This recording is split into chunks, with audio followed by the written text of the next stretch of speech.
Vamos orar, igreja. Orem por mim e por cada um que está aqui nesse momento, que vai receber a palavra do Senhor. Obrigada, Senhor. Em nome de Jesus, nós te glorificamos e exaltamos, porque já podemos sentir a tua presença, Senhor.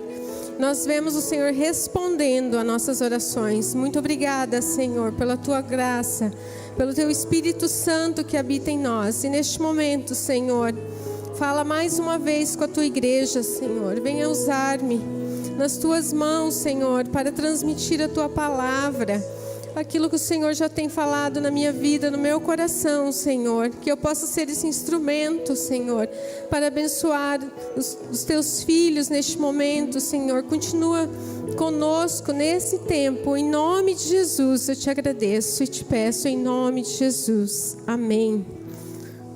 Os irmãos podem assentar-se. Nós estaremos dando continuidade, à nossa jornada de fé pela Bíblia. E nesse mês de julho, como nós ouvimos aqui, já estamos no segundo semestre. Quero cumprimentar todos com a graça e a paz do Senhor Jesus Cristo, que eu esqueci de cumprimentar. Às vezes acontece. Então, glória a Deus, por este sábado, essa manhã, que nós estamos vivendo juntos aqui na presença do Senhor. E hoje nós tivemos uma alegria imensa, de ouvir aqui o presbítero Paulo falando na escola bíblica. Aqueles que perderam, vou dar um presente para vocês depois lá no grupo, tá? Porque eu gravei ele falando, Glória a Deus. Então, hoje nós tivemos essa alegria. E eu quero dizer para vocês que eu tive duas alegrias hoje aqui dentro da igreja. Alguns anos atrás, logo retomando da pandemia, eu falei aqui nesse mesmo lugar sobre a importância das amizades e das relações entre nós como corpo de Cristo. E eu até falei para vocês escreverem uma carta e tal, E nessa minha mensagem, eu citei uma pessoa que fez um ato há 20 anos atrás. Eu citei essa história que essa pessoa fez, só que eu não falei o nome dessa pessoa, e essa pessoa também estava longe do nosso convívio, eu não sei se estava afastada de Deus, afastada do Senhor, mas estava longe do nosso convívio. E hoje eu tive a alegria de vê-lo aqui ministrando a escola bíblica, que é o Dave. E essa história, talvez o Dave nem lembre, mas quando eu estava grávida, da Isabelle, eu passei por um momento muito difícil. Eu não podia levantar-se, eu só podia ficar deitada em casa, não podia, a partir do 7º mês eu não podia mais levantar. E esse tempo não tinha celular, não tinha WhatsApp, então a única forma de a gente ter um contato com alguém era a família ligando, ligando no telefone fixo. E o Dave me ligava no telefone fixo, o orelhão, ligava para saber como que eu estava, como que a Isabelle estava, o bebê, como que estava o Paulinho, e esse ato eu nunca esqueci. Talvez ele tenha esquecido, Então, também vem a calhar hoje com o tema que nós estaremos tratando nessa manhã, que é trabalho em equipe, que é nós estarmos unidos em equipe, como o Senhor nos ordena na sua palavra. Semana passada foi falado sobre o ID, Foi falado sobre a grande comissão. Qual foi o texto base? Mateus 28, 18 ao 20, Então, eu vou ler ele de novo aqui, tá? Peço que vocês também abram as suas Bíblias, porque depois que vocês estiverem abertos em Mateus, nós já vamos para o nosso texto de hoje, que está bem pertinho também. Então, em nome de Jesus, Mateus 28... E Jesus, aproximando-se, falou-lhes, dizendo: toda a autoridade me foi dada no céu e na terra. Portanto, vão e façam discípulos de todas as nações, batizando-os em nome do Pai, do Filho e do Espírito Santo, e ensinando-lhes a guardar todas as coisas que tenho ordenado a vocês. E eis que estou convosco todos os dias, até o fim dos tempos. Amém? Agora vocês podem virar 2 páginas da Bíblia, A minha 2 aqui, não sei quantas vai ser de vocês. mas é Marcos 2. Hoje nós vamos falar um pouquinho sobre o trabalho em equipe de um grupo, de um pequeno grupo, que trabalhou ali em prol da salvação de uma vida. E nós vemos que é para isso que Cristo nos chama, como nós vimos nesse versículo. Nós temos que ir, fazer, batizar, ensinar, fazer discípulos. Em Marcos 2, do versículo 1 até o 5, está a história da cura de um paralítico em Cafarnaum. Dias depois, Jesus entrou de novo em Cafarnaum e logo se ouviu dizer que ele estava em casa. Muitos se reuniram ali, a ponto de não haver lugar nem mesmo junto à porta. E anunciava-lhes a palavra. Trouxeram-lhe então um paralítico carregado por 4 homens. E não podendo aproximar-se de Jesus por causa da multidão, removeram o telhado no ponto correspondente ao lugar onde Jesus se encontrava. E pela abertura, desceram o leito em que o paralítico estava deitado. Vendo-lhes a fé, Jesus disse ao paralítico: Filho, os seus pecados estão perdoados. Amém? Então, aqui nós vemos os discípulos, né? Esses 4 homens, podemos chamá-los assim de discípulos, formando um pequeno grupo. E nós que trabalhamos com os pequenos grupos, né? Sempre eu gosto de falar que o pequeno grupo não é uma invenção atual, não é algo que surgiu agora, mas é uma das estratégias dadas por Deus para nós cumprirmos a grande comissão. É a estratégia que Deus nos deu para vivermos em comunhão, onde nós podemos, né, nos nossos pequenos grupos, contarmos as nossas dores, os nossos desafios, vivermos em comunhão. Quem aqui já participa de um pequeno grupo e já pôde experimentar isso que eu estou falando? Amém? Irmãos, mais ou menos 50 a 60 pessoas semanalmente se reúnem durante a semana, né? 50 a 60 pessoas aqui da igreja e também de fora da igreja. Alguns grupos têm pessoas de outras cidades que participam online, alguns grupos têm pessoas que não são membros aqui da igreja, e esses grupos é onde nós partilhamos, então, a vida, os nossos desafios, onde nós conhecemos melhor uns aos outros, onde as pessoas se desenvolvem, né? Nós temos a alegria ali do nosso grupo de pessoas que começaram, se batizaram no nosso pequeno grupo, né? Depois do pequeno grupo, hoje são líderes do pequeno grupo, né? A Cris é a nossa nova líder ali, e ela começou no pequeno grupo, ela não era batizada, se batizou. Nós temos testemunhos maravilhosos de pessoas que participam do grupo e estão se desenvolvendo. E a igreja usa essa estratégia, então, que foi o plano de Deus desde o início, né, de evangelismo, de resgate, de transformação e de salvação. Porque a história aqui do paralítico, né, mostra também como que eles viveram unidos ali, como que em conjunto eles conseguiram levar esse homem à salvação. E o PG é um plano de Deus desde o início, desde Gênesis 1. Será? Quem estava lá na criação? Deus Pai, Deus Filho, Deus Espírito Santo. E eles disseram: façamos o homem segundo a nossa semelhança, segundo a nossa imagem. Então, ali na criação, já tinha um pequeno grupo. E essa é a vontade de Deus para nós. Esse é o princípio bíblico de que nós sempre estejamos juntos. Por isso foi lido aqui no início, né? Quando nós estamos juntos, ali fala de 2, mas é 3, é 4, é até 12, né, que a gente fala. Porque esse é um princípio que Deus deixou lá no Éden. E esse princípio ele é tão importante que o próprio Deus, após ter feito toda a criação, ele falou: nossa, foi bom, hoje foi um dia bom, foi legal, né, o que eu fiz, o que eu criei. Mas quando ele viu o homem sozinho, o que ele falou? Não é bom que o homem esteja sozinho. Mas o homem estava sozinho? Deus não estava com ele? Deus Pai, Filho e Espírito Santo estava com ele? Ele falava todos os dias face a face com o Senhor. Ele tinha os animais. Os animais, imagino que hoje, quando a gente vê, né, os animais, são tão maravilhosos, os mansinhos, né? Mas, como a gente vê o amor de Deus ali através dos animais também. Mas, ele tinha os animais, ele tinha Deus, mas Deus falou, não é bom que ele fique sozinho, porque ele tinha alguém acima dele, né, que era Deus. Ele tinha alguém que ele tinha que dominar, que eram os animais, que Deus tinha dado autoridade para ele dominar, para ele cuidar.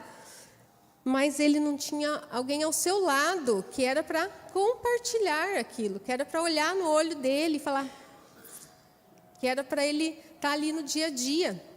Então, esse princípio, quando Deus falou que o homem não esteja só, não é bom que o homem esteja só, e depois ele fez a mulher, né?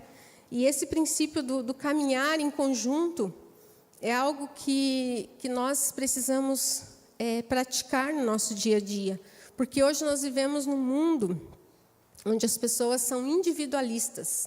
Eu sou individualista, nós queremos, né, às vezes, fugir de contatos, e muito mais ainda depois da pandemia, o celular, as mensagens, né? Hoje foi falado que na escola bíblica, a igreja tem as atividades, as marcas de uma igreja saudável, mas às vezes a gente não se envolve, a gente não responde, não fala nenhum oi, assim, a pessoa manda uma mensagem até no particular. Hoje tem que ser tudo no particular, mesmo no particular, a pessoa não responde.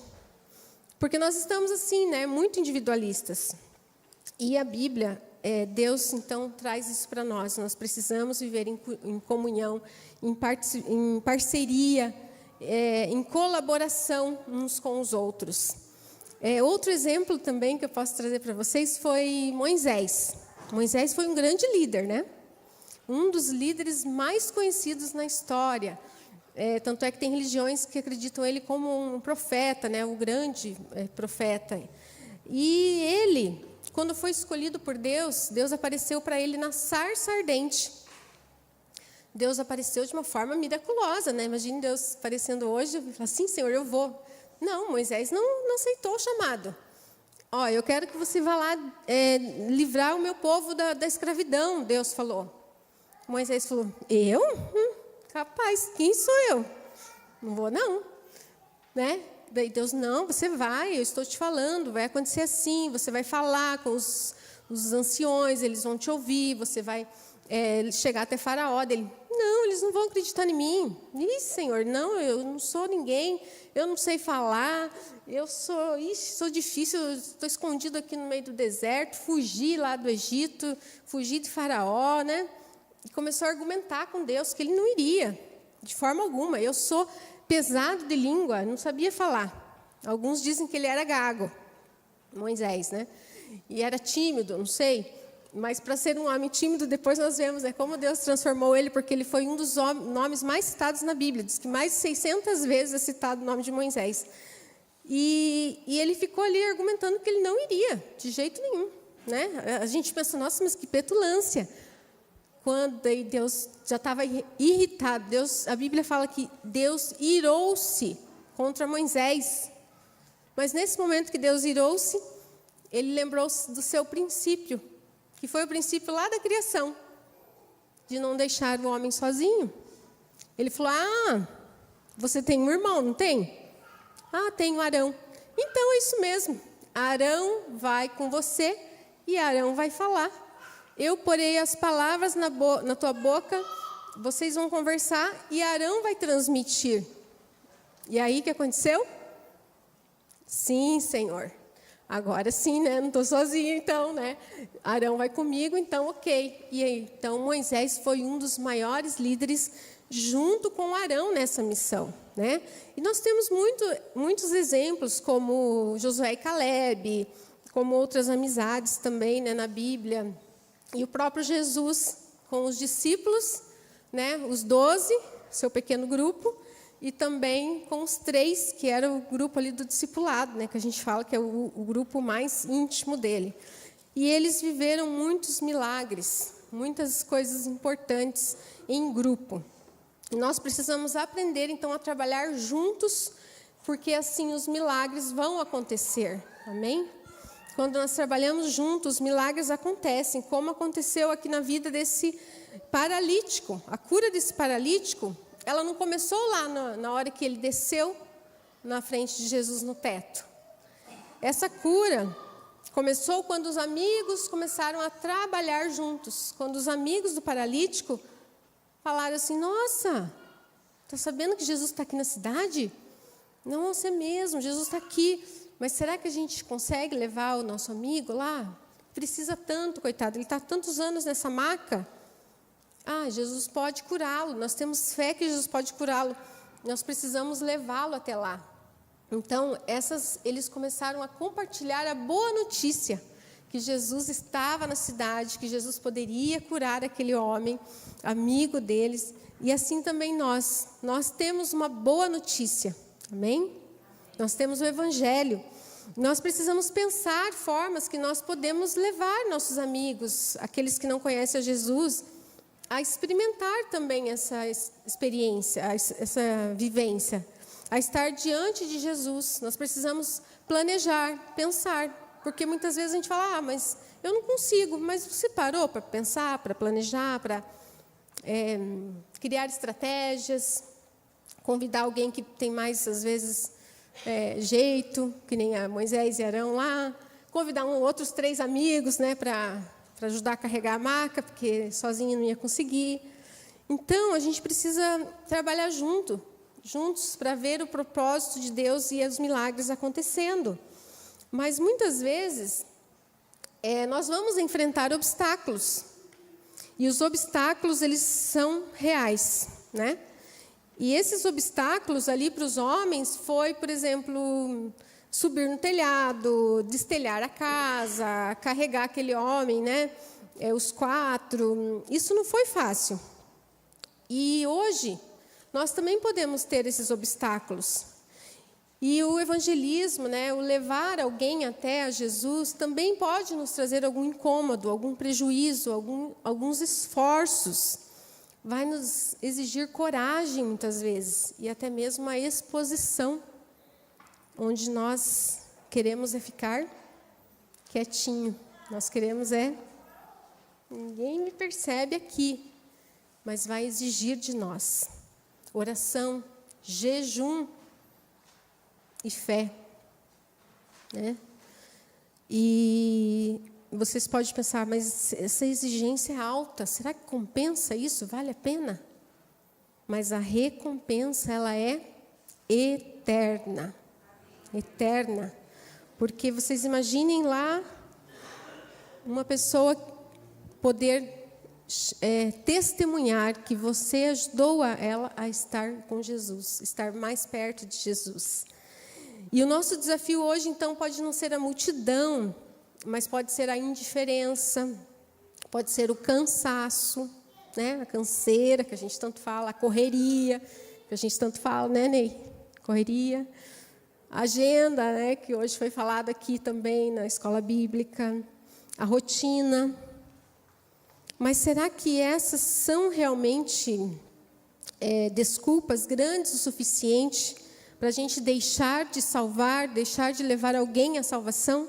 Deixar de levar um amigo, um familiar, deixar de nos envolvermos nesse ide de Jesus?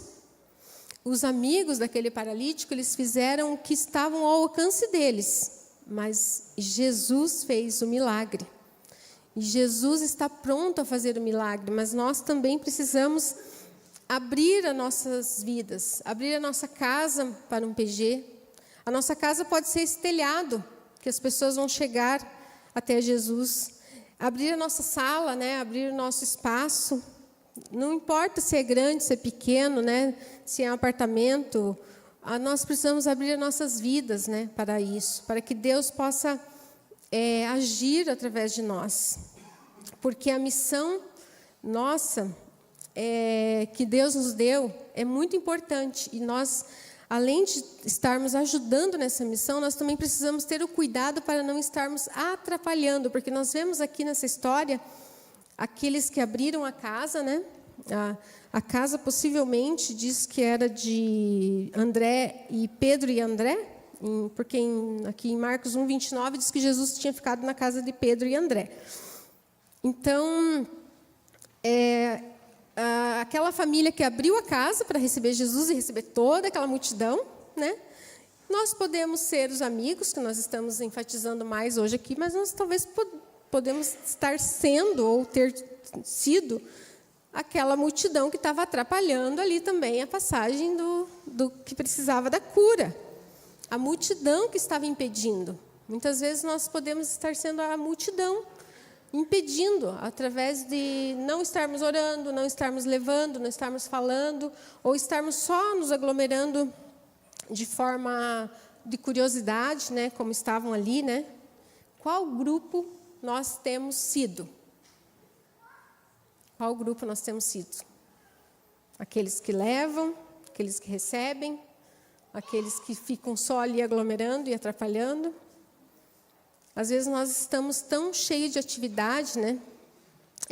Compromissos, até mesmo na igreja, reuniões, agendas e tudo mais, que nós nos esquecemos deste essencial, que é a nossa grande missão que nós estamos falando.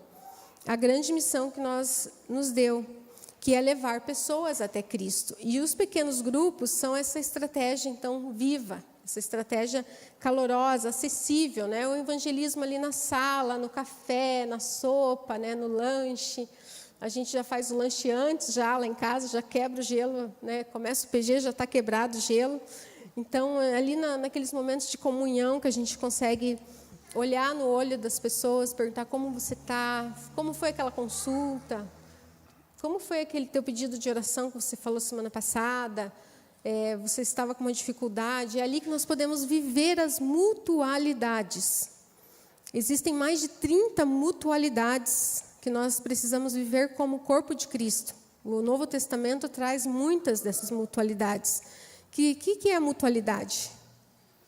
Um para com os outros. Amar uns aos outros, perdoar uns aos outros, incentivar uns aos outros, aconselhar uns aos outros, encorajar uns aos outros. Mas como nós vamos fazer isso se um está aqui e o outro está lá, no último banco lá? Se um está aqui e o outro está ali? Ou se mesmo está do meu lado, mas a gente sai rapidinho.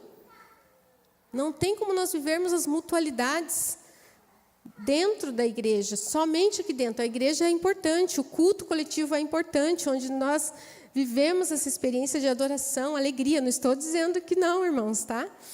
Mas eu estou dizendo que a vivência das mutualidades, ela se dá nesses espaços pequenos, onde nós podemos olhar uns aos outros. E aí é que nós podemos, então, enfrentar este desafio, né? O desafio dos nossos dias atuais, que é, como eu falei no início, as pessoas estarem tão conectadas e logicamente, né, se alguém falasse isso há uns anos atrás, estamos tão conectados e somos a geração mais solitária da história. Né?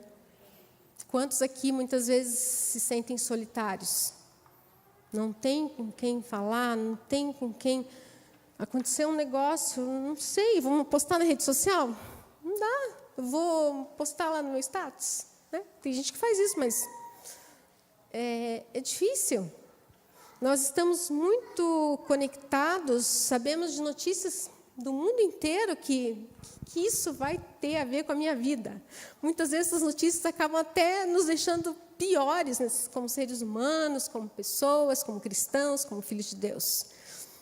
E nós estamos nessa cultura que celebra o eu, o ter, o mostrar, e não estamos vivendo os olhos nos olhos, nós estamos vivendo os olhos nas telas. Né? Quantas horas o nosso celular nos aponta? Ai, que vergonha.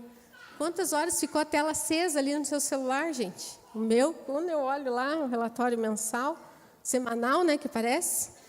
E quantas horas eu fiquei de olho no olho de uma pessoa? Ainda mais eu trabalho em home office, né? Alguns têm essa a alegria de encontrar gente com mais frequência, né? Que nem o Oziel, outras pessoas que trabalham com o público. Mas eu trabalho em home office, então eu fico na tela praticamente o dia inteiro, né? No WhatsApp do serviço, no Teams e tudo mais. E muitas vezes, quando tem reuniões, ainda as pessoas nem abrem as câmeras, né? Não querem se aparecer. Então, é complicado. Nós vivemos a era dos olhos nas telas. E isso é muito prejudicial quando o nosso coração aperta, quando nós temos uma dificuldade, quando nós temos uma luta. Quem que vai carregar a nossa maca? Quem vai carregar a nossa maca? Será que são os centenas lá de amigos que nós temos? Quem vai carregar a nossa maca na hora que nós tivermos uma enfermidade, uma luta, um desemprego? Então, a mesma tecnologia, né, que muitas vezes nós usamos para pregar o Evangelho, sim, ela é um desafio nos nossos dias. E nós precisamos aprender a remar, então, contra essa maré, né, de solidão, contra essa maré de muros, porque as telas podem trazer muros. E esse desafio do nosso tempo, nós podemos, então, vencer com os pequenos grupos, né? Ali onde nós podemos ter amizades, onde nós podemos ir lá falar, irmãos, eu estou com isso, né? Estou com essa enfermidade, eu vou viajar, vou fazer compra, né, Dai? Me ajuda aí que eu preciso escolher, me ajuda em oração. Eu vou fazer uma entrevista. E isso, nós temos que viver como discípulos de Cristo. E também nesse lugar onde nós podemos levar os nossos amigos, que eles serão acolhidos, eles serão amados, eles serão ali ensinados também, né? E esse espaço dos pequenos grupos nos ajuda também a vencermos o conformismo, onde nós muitas vezes ficamos no nosso lugar de conforto, dizendo, é assim mesmo, essa geração, não tem o que fazer, acho que, né, agora é só esperar Jesus voltar lá, né, sentado, sim. Não, nós precisamos vencer esse conformismo. Esses 4 homens poderiam falar, não vai ter como, olha, não dá para atravessar essa porta, está muito cheio. Como que a gente vai levar esse homem até Jesus? Não tem como. Vamos embora outro dia, depois a gente vê como que faz. Não, eles venceram esse conformismo, eles subiram o telhado, fizeram alguma coisa, eles atravessaram o telhado até chegar. E hoje nós temos, como eu falei aqui, né, formas de nós chamarmos as pessoas, através até mesmo do celular. Nós temos a Bíblia no celular, nós temos a liberdade de falar de Jesus. Quantos países, né, se vocês olharem na lição bíblica ali, eu estava olhando, foi falado de Bangladesh, e mais um na primeira lição, os cristãos são 0,22%, e é proibido falar de Jesus, é proibido. Hoje nós temos essa disponibilidade.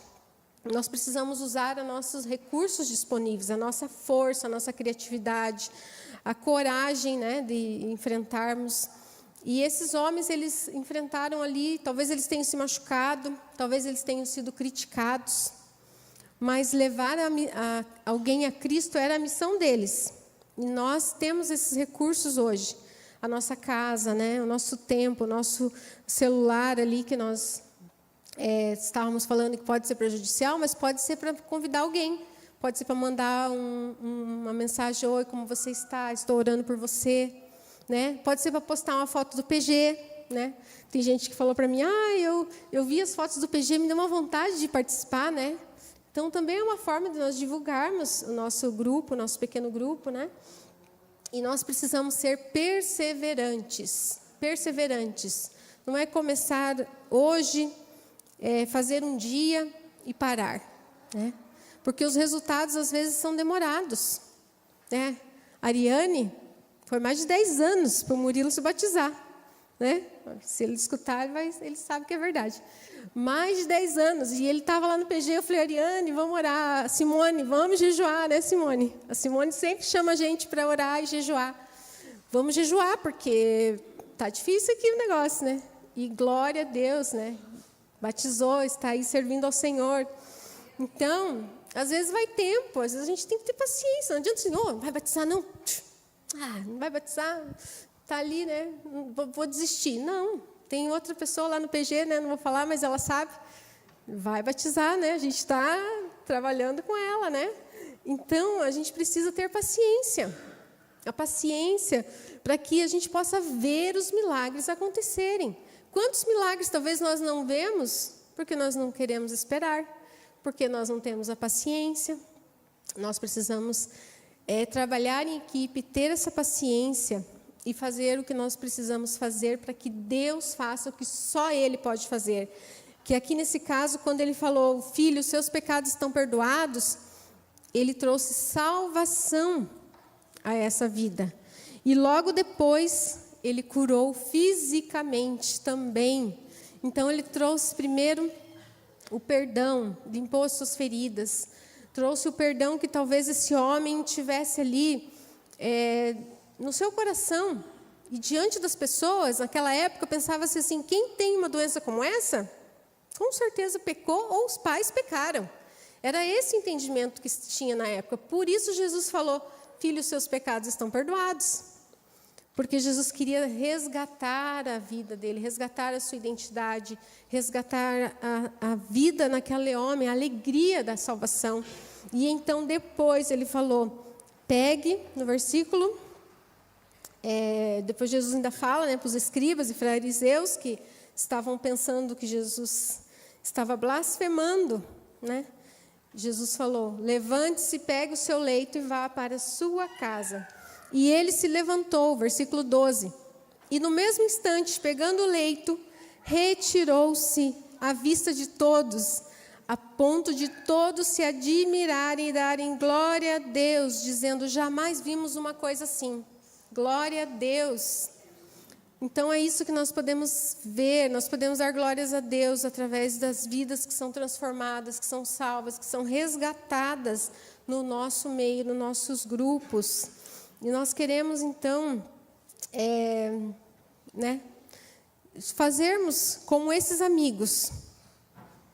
Porque muitas vezes nós estamos ali olhando para um amigo paralítico e pensando, né? O que eu posso fazer? Talvez a gente...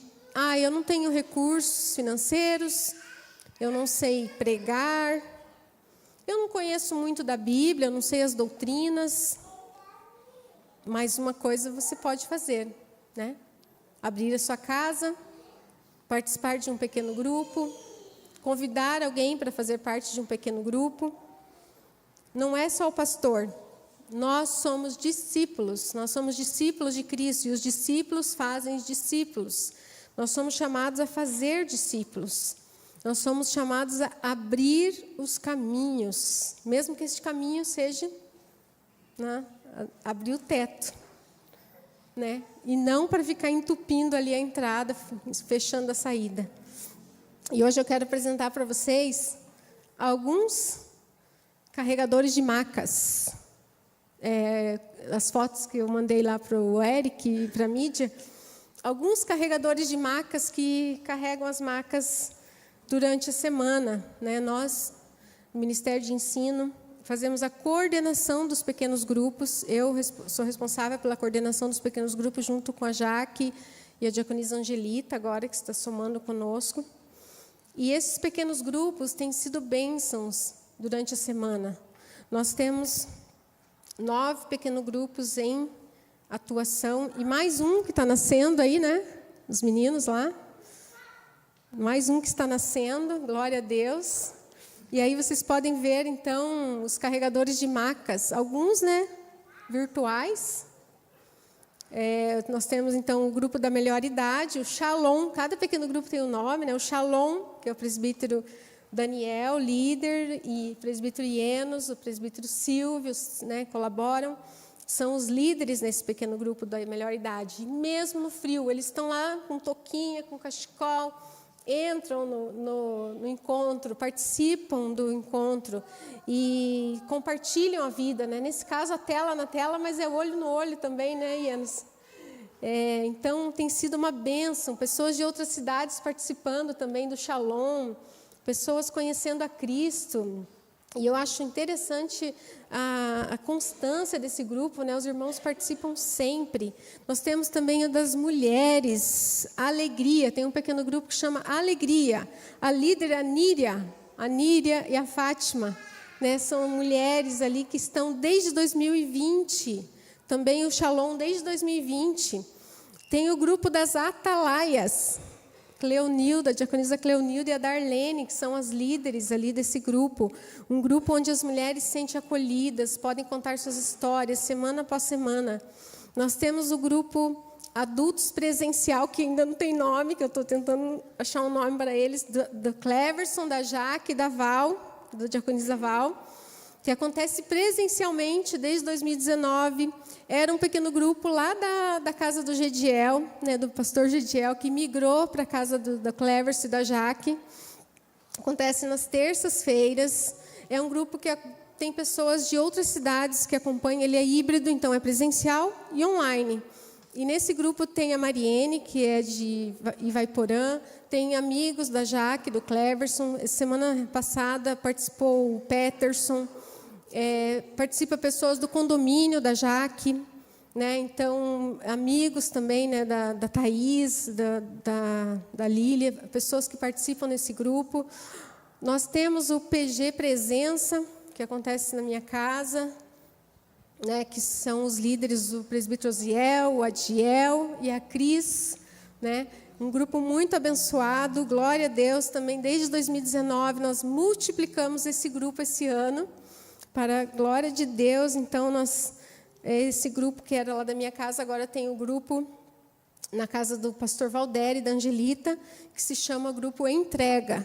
Tá? Esse Grupo Entrega, que é o filhote ali do nosso, né, o filho, ele é liderado, então, pelo Murilo, pela Ariane, o Marcos e a Grey. Mais um, né, líderes que saiu dos PGs. E ele acontece nas quintas-feiras, presencialmente. Nós temos o grupo também das meninas, né, que acontece lá na minha casa, no mesmo momento do nosso, mas ele é separado. Tem meninas de 13, 14, 15 até 20, tá? Antes era de meninos e meninas, mas os meninos desistiram e ficou só as meninas. Nós vamos pensar um outro aí para os meninos, tá? Não fiquem tristes. E nós temos o nosso grupo em Tranqueiras, também desde 2019. Esse grupo... Também o presbítero Silvio já trabalhou, a Maria já foi líder. Hoje a Alexandre, o Gustavo, o Cleverson e a Jaqueline são os líderes ali em Tranqueiras. Um grupo que está discipulando. É o grupo que tem mais frequências. Assim, toda semana são as mesmas pessoas. Eles não faltam de jeito nenhum. Também porque é na casa de um casal, né? Então... O casal está sempre lá, a irmã, a família toda perto, e estão sendo discipulados ali. Nós precisamos também orar muito por esse grupo, porque todos não são membros aqui da igreja. E nós temos o grupo dos casais, né, online, o presbítero Isaías, que não tira foto, né? Já vou dar uma chãozinho de orelha nele. Mas é o grupo que é para misto, porque como nós temos durante a semana, né, mulheres, né, online, se você tem um homem e mulher, gostaria de participar online, tem esse grupo online ali na quinta-feira também. Então, esses irmãos são os carregadores de macas durante a semana, né? Que nós temos vivido muitas histórias. E hoje nós queremos convidar a igreja, convidar a você que, primeiro, você que nunca participou de um grupo, participe de um grupo, junte-se a nós neste chamado, nesse momento. Não caminhe sozinho, né? Nós temos como ajudá-lo. Segundo convite, abra sua casa. Nós precisamos de mais casas, porque o pequeno grupo, o número ideal dele é de 3 a 12 pessoas, tá? Então, o que tinha lá em casa, por exemplo, que foi multiplicado, ele estava já com quase 40, né? Então, e mesmo hoje, todos os grupos já estão com mais de 12. Nós precisamos que você abra sua casa para receber, para que Deus possa agir na sua casa, agir nas vidas que estarão chegando ali. E terceiro convite, comprometa-se com essa missão, não como espectador, mas como aqueles 4 amigos que se envolveram na missão, que trabalharam em equipe, que chegaram a carregar aquele homem e levar até Jesus. Porque na eternidade alguém pode dizer: obrigada por ter me carregado até Jesus. Amém? Eu quero convidar aqui primeiro os carregadores de maca, né? Os líderes, os participantes dos grupos. E nós vamos orar juntos. Nós vamos orar para fortalecimento, para que nós possamos continuar trabalhando em equipe, para que Deus nos dê coragem, para que os telhados sejam abertos, as casas sejam abertas, né? E nós possamos, então, cumprir o ID de Jesus, levantando na nossa igreja uma multidão de carregadores de maca, usando as nossas casas, nossos braços, nosso sorriso, né? Nosso olhar, as nossas agendas e as nossas vidas para alcançar aqueles que precisam. E que cada pequeno grupo seja um lugar de salvação, de cura e de vida